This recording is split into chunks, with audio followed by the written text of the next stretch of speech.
Russia spans 11 time zones. It's the largest country on Earth by landmass, nearly twice the size of the next biggest nation. But size alone doesn't explain power.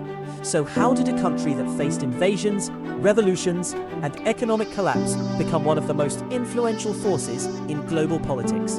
Russia's power starts with its map.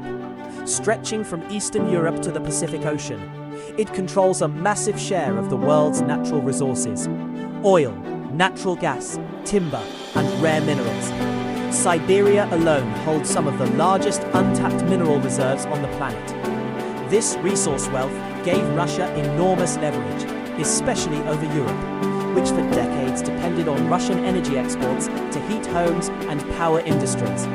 Controlling energy supply lines became one of Russia's most effective tools of geopolitical influence. Geography also shaped its military thinking. With few natural barriers on its western border, Russia has historically prioritized building a large standing army and expanding its buffer zones, a strategy dating back to the Mongol invasions and continuing through Napoleon and Hitler's failed campaigns into Russian territory. After World War II, the Soviet Union emerged as one of two global superpowers. It built the world's second largest nuclear arsenal, developed advanced missile and space technology, and maintained one of history's largest standing militaries.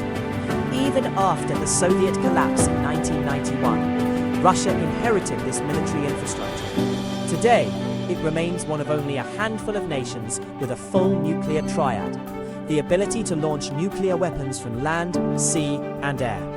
This alone guarantees Russia a permanent seat at the table in global security discussions. Russia's system of government has historically concentrated power at the top, from the Tsars to the Soviet Politburo to the modern presidency. Supporters argue this centralization allows for fast, decisive action on the world stage without the slower deliberations seen in democratic coalitions. Critics argue it comes at the cost of political competition and civil liberties. This centralized structure allowed leaders to pursue long-term strategic goals, rebuilding military capacity, expanding influence in neighboring states, and projecting power through diplomacy, media, and at times military force. The Soviet era left Russia with something few nations have: a global network of alliances, intelligence infrastructure, and industrial capacity built over 7 decades. Even after 1991, Russia retained its permanent seat on the United Nations Security Council, giving it veto power over international decisions to this day. This Soviet-era infrastructure, from arms manufacturing to space programs like Roscosmos, gave modern Russia a head start that newer powers simply don't have. In the 21st century, Russia has used a mix of energy exports, military intervention, cyber capabilities, and diplomatic alliances, particularly with countries like China and India, to maintain global relevance despite economic sanctions and a GDP smaller than many mid-sized economies. This is the paradox of Russian power. It isn't always about economic size. It's about strategic leverage, energy, nuclear weapons, geography, and the will to use them. So Russia's power isn't the result of one single factor.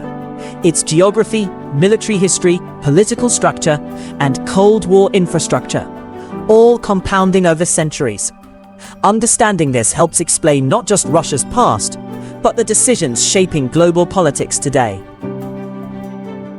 If you found this breakdown useful, subscribe for more deep dives into the forces shaping world power.